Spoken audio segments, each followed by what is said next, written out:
In this video, I'm going to show you how to access your Discord token on mobile. So on your mobile, unfortunately, you can't do this through the Discord official app. What we can do is on your mobile, open up your browser. So for example, like Chrome.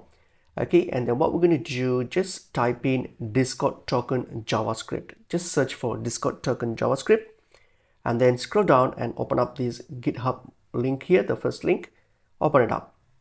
Okay, once you have opened it up, you're going to copy the script here. So click on the copy icon, so which is here, this script here. So click on the copy icon. So just copy that. Once I've copied that, and now go to this website here, which is your official discord.com/app. Okay, go to discord.com/app.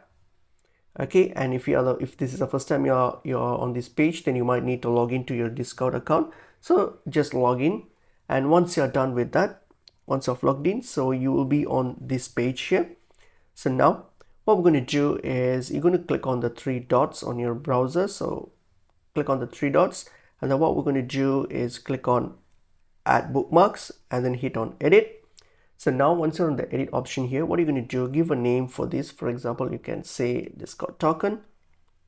Okay, and then the folder, you can just leave it as it is. The URL, what you're going to do is just simply paste the URL that you just copied the script. Okay, hit on done, and there you go. Now you have added this token link on your Discord. So in that way, you can simply able to access it by clicking on your bookmarks. Go to your bookmarks, and then from your bookmarks on wherever you saved it, you'll be able to find your Discord token here. And that's basically how you can access on mobile